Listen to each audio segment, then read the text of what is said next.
exciting space, obviously, for us to really, at least in terms of HER2 expressing breast cancer, to no longer think of this as a truly dichotomous variable, as either positive or negative. Clearly, there is the space in the middle, which is the majority of patients with breast cancer, right, that are HER2-low or even potentially HER2-ultra-low. So certainly we have the data with T-DXd from DESTINY-Breast04, presented now a couple of years ago at ASCO, that really defined HER2-low as a new pathologic entity that really demonstrated the efficacy in terms of progression-free and ultimately overall survival for patients with T-DXd as compared to physician's choice chemotherapy for those that were classified as HER2-low. So those that are 1+ or 2+ and ISH negative.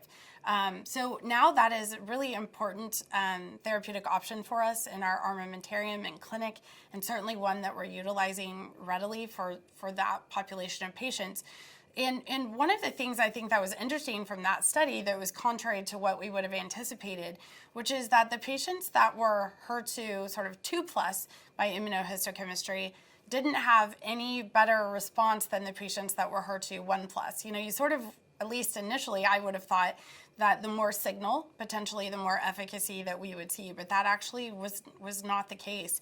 And so then, as you mentioned, it begs the question, how low is too low? How much of a target do we actually need? So certainly one of the biggest trials and most exciting data that was presented this year at ASCO was from DESTINY-Breast06. So this was looking at patients that have, including not just HER2-low, but what we would call ultra-low. So that is something more than HER2-0, but something less than what would be called 1+ by immunohistochemistry.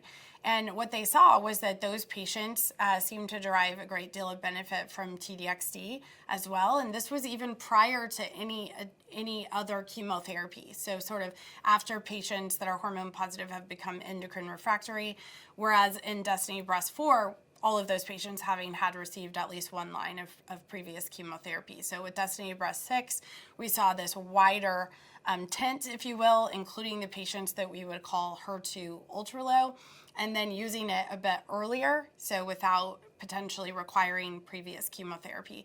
And seeing the efficacy there was really encouraging, potentially practice-changing for some patients.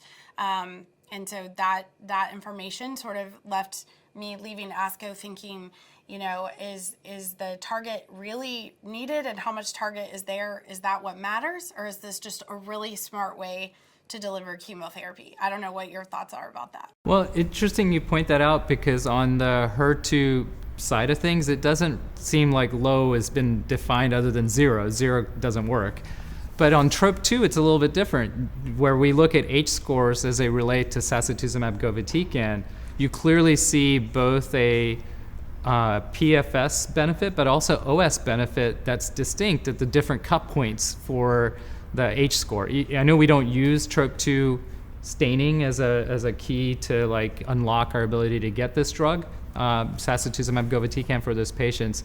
But it's just, I just find it curious. So it's very different for the HER2 space. Now that we're talking about it, though, I'm going to paint a scenario. I'm a patient. I walk in your door. I've been getting CDK4 inhibitor plus endocrine therapy for a few years. My cancer's getting worse. My doctor told me from years ago, my biopsy said I was HER2 negative. What do you do? What do you do with me? Like, how do you figure this puzzle out? I think, you know, that obviously so many paths that we could go. Certainly, we want to explore, do we feel like the patient is still somewhat endocrine sensitive? We now have the data for post-Monarch, looking at CDK4/6 after CDK4/6. So potentially looking at a patient, as you mentioned, that maybe got 2 years, so a good response potentially to CDK4/6 inhibitor in the first line, or at least the median response that we saw from all 3 of the CDK4/6 trials in the first line. So that's a patient we would potentially explore a change of endocrine therapy and continuation of a CDK4/6 based on that post-Monarch data. Also, we would at that point, of course, be sending NGS to look for other targeted options, looking for the presence of actionable mutations or alterations such as ESR1, PIK3CA, AKT, PTEN, and so on, not only in FDA-approved sort of therapeutic options, but also for potential clinical trial eligibility. So when I have a patient that's progressing, or I think I'm starting to kind of lose control of the disease in the first line, I have so many ways to think about this, right? Is this a patient I still want to continue to try to maximize endocrine therapy and other targeted therapy options? Is this a patient that has a target, or they don't? Or, those are all the things that I'm sort of thinking about in testing. How about you? How are you approaching those patients? Well, specifically, I was hoping to hear your thoughts around what to do with HER2 testing, right?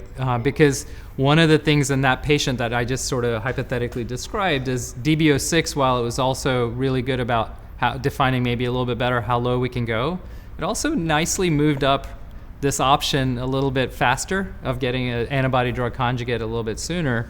So I think it just takes more importance to know that somebody's not just HER2 negative, but you want to know if they're 1+, ultra low, 2+. So I just really do think it's incumbent on us to test the tissue properly and know if somebody has HER2-driven disease versus HER2-low disease or ultra low. So that's really kind of what I was worried about. I so appreciate that, and I can tell you that the medical learners in my clinic really hate, I think, this change, because no longer does saying something like hormone positive, HER2 negative in my clinic fly. We want much more specifics. I'm like, okay, time out. What does that mean? The estrogen receptor is what? The progesterone receptor is what? The HER2 is what by IHC? What is the FISH? Do we have next generation sequencing testing? Those are all the things. It's really no longer as simple as HER2 positive or negative as you so eloquently pointed out. And I think, I'm not envious of centers that I was talking to a person, a colleague who had referred someone for a second opinion recently, and she had indicated to me that in their practice for the past several years that they had only been doing HER2 testing by FISH. So they have no IHC now to fall back on when a patient develops, metastatic disease, or even if they've had metastatic disease for some years, they're having to go back and look at the IHC or get a new biopsy and test for IHC so that we can very importantly understand, is this patient HER2 low or ultra low? Because obviously that has very important therapeutic implications.